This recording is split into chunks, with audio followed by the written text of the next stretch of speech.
Ibihe byiza kuri mwe mwese mukomeje kubana natwe hano mu makuru n'ibiganiro byacu hano kuri Sahel TV. Imana ibaho umugisha. Turabashimiye uburyo mudahwema kutwereka urukundo 5/5. Hanyuma amakuru yacu tugiye kubagezaho kuri kano kanya, amakuru agezweho mu biyaga bigari cyane cyane muri Repubulika Iharanira Demokarasi ya Kongo. Aho ngaho niho tugiye kwibanda muri kano kanya. Tugiye kurebera hamwe Guverineri w'intara ya Ituri Lieutenant General John Ruboya yagaragaje ko abasirikare ba RDC badafite impamvu yo kurwana, kuko batekereza ko nibapfira ku rugamba imiryango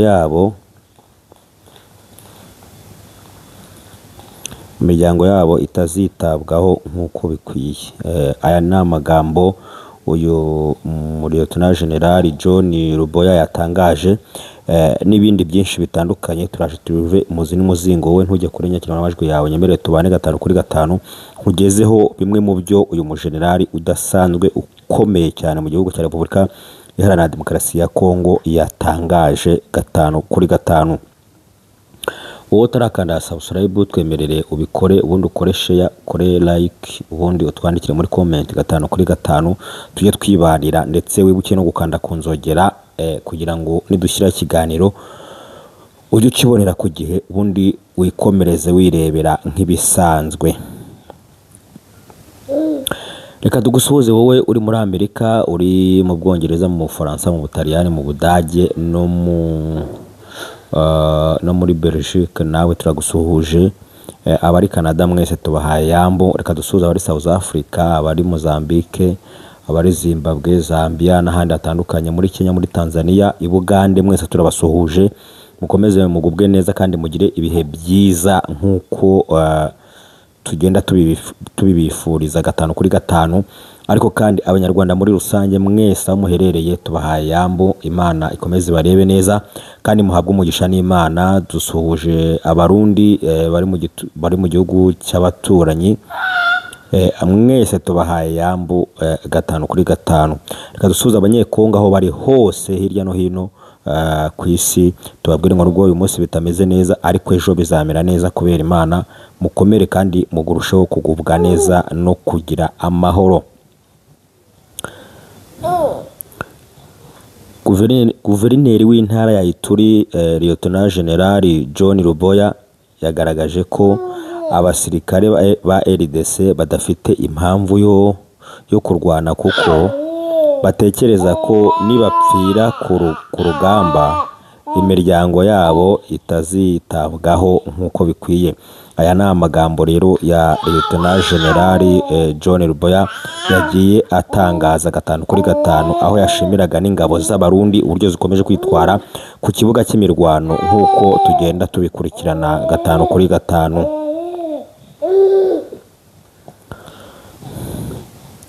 Uyu musirikare yagaragaje ko abagore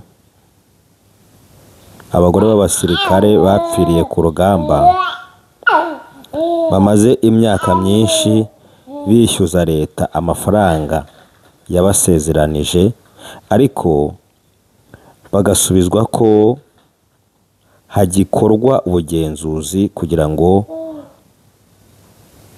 hamenyekane abagenerwabikorwa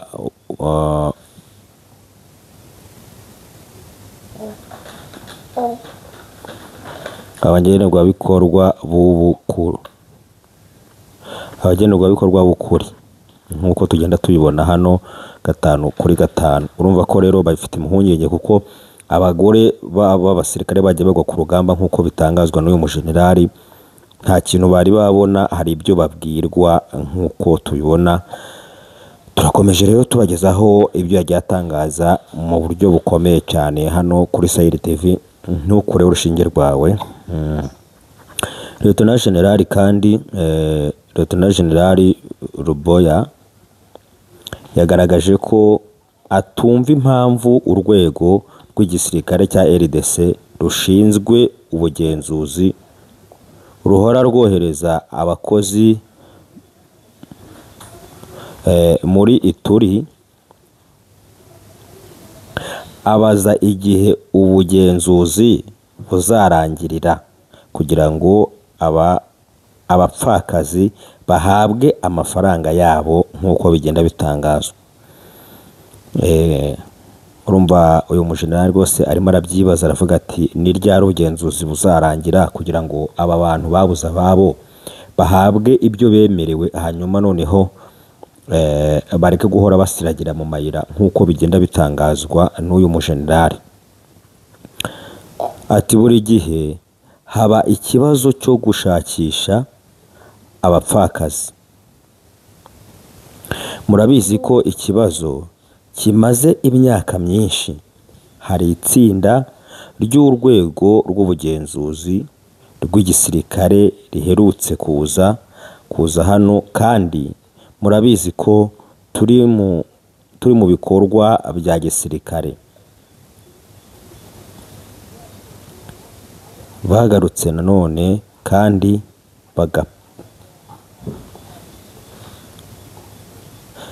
kandi abapfakazi baracyategereje.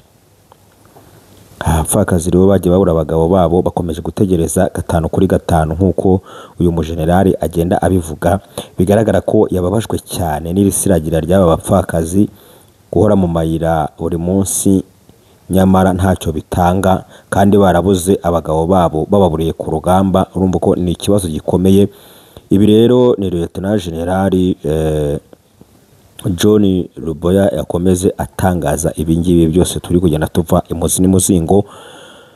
Komeza ubane natwe tugende tubikuvira imuzi n'umuzingo.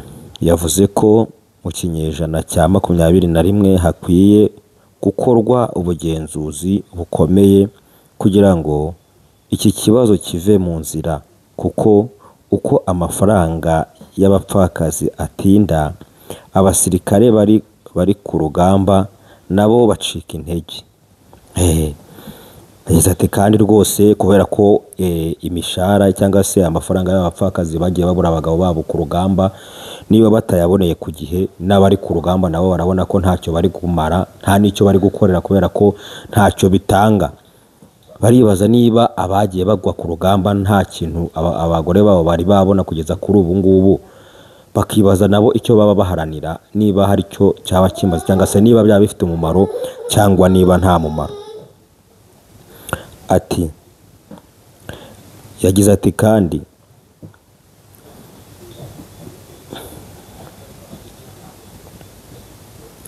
ubu abasirikare bacu bari kurwana.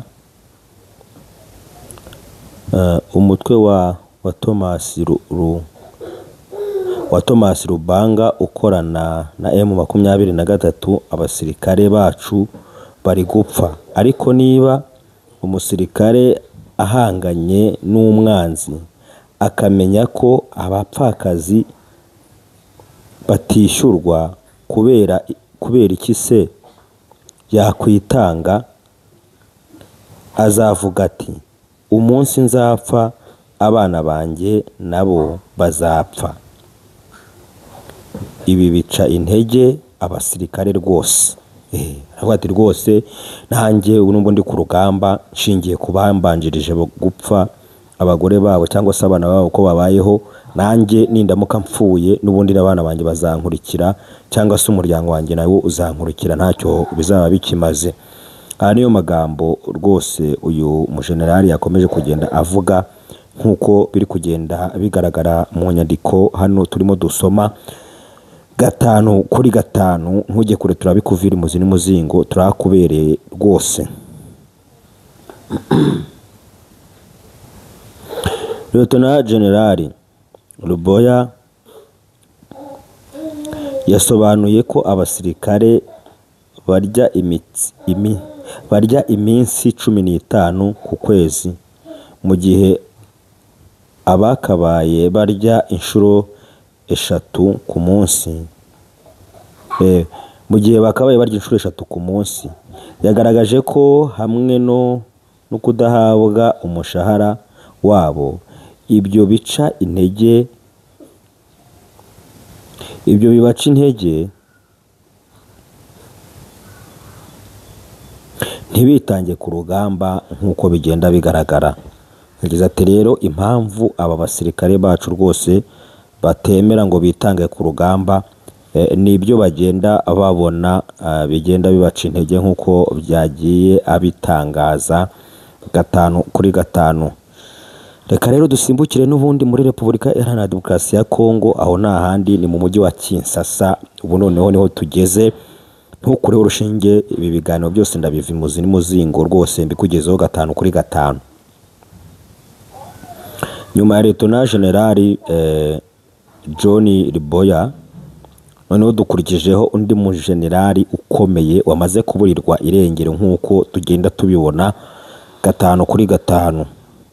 Ihuriro rya sosiyete sivile muri RDC ryasabye ubutegetsi gufungura Brigadier General Pierre Banywesize wigeze kurinda umutekano wa Joseph Kabila Kabange kuko afunzwe kubera impamvu zidasobanutse.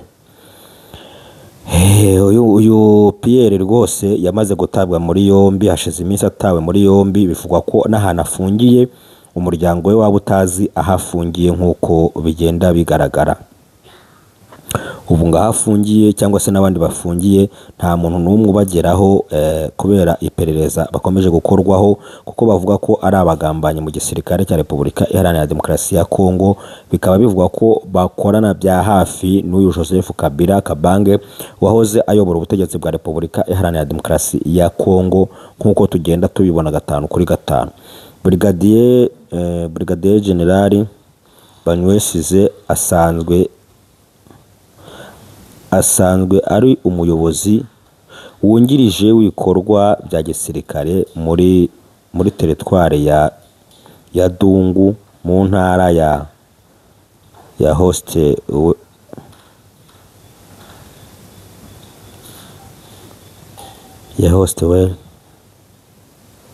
Hashize igihe kirenga icyumweru atawe muri yombi n'urwego rwa RDC rushinzwe iperereza. Cyumweru kirihiritse rero uyu mugabo atawe muri yombi ahari mu nzu y'imbohe, bivuga ko rwose umuryango we utamuheruka, nta n'umuntu uzi uko abayeho.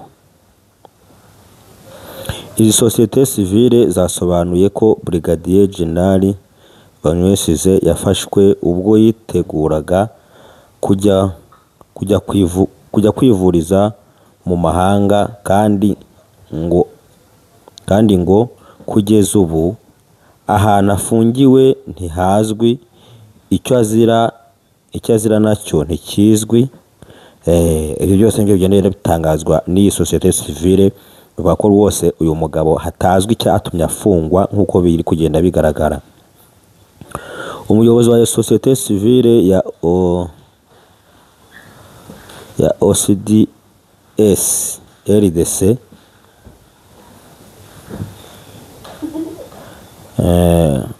witwa Pablo yagize ati uburyo abanyekongo bakomeje gufungwa binyuranyije n'uburenganzira mpuzamahanga bw'ikiremwa muntu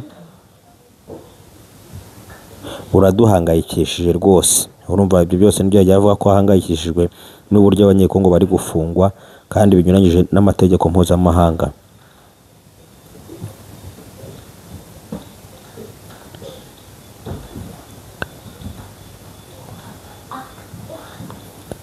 Mike yavuze ko niba hari ibyaha Brigadier General Banywesize akurikiranyweho, akwiye kugezwa mu rukiko akabiryozwa, aho gukomeza gufungirwa ahantu hatazwi mu buryo bunyuranyije n'amategeko. Ati niyo mpamvu dusaba inzego zibifitiye ububasha kuhagoboka kugira ngo ubutabera butangwe. Niba hari ibyo ashinjwa najyanwe imbere y'ubucamanza ukuri kugaragare, ukuri kugaragarire bose nk'uko yagiye abivuga 5/5. Mushiki wa Brigadier General Banwesize Emilienne Baseme yatangaje ko ubuzima bw'uyu musirikare buri mu kaga kandi ko kubaho badafite amakuru y'ahantu aherereye bibashengura kurushaho. Uyu mushiki rero yavuze ati rwose niba nafunze nitumenya ahantu aherereye, tumenye nuko abayeho, ubundi buzima bukomeza ariko tuzi aho ari nk'uko bigenda bitangazwa 5/5. Baseme yagize ati kuburirwa irengero kwe kurababaje cyane mu gihe ubuzima bw'umuvandimwe wacu buri mu kaga. Kubura kwe no kuba tudafite amakuru ye biradushengura. Aya yose ni amagambo mushiki we yakomeje kugenda atangaza 5/5. Aya rero niyo makuru twari tuzanye tuje kuyazingurira hano kuri Seri TV 5/5. Mwakoze kubana natwe, ibihe byiza. Ariko kandi reka nkubwire ngo kora subscribe, hanyuma ukore share, liking ibiganiro byacu, utwandikire muri comment, tujye tubana 5/5. Hanyuma kubana namwe no kubana natwe n'umugisha kuri twese. Imana ibarebe neza kandi Imana ibahe umugisha. Muramukeho, mugire ibihe byiza naho ubutaha.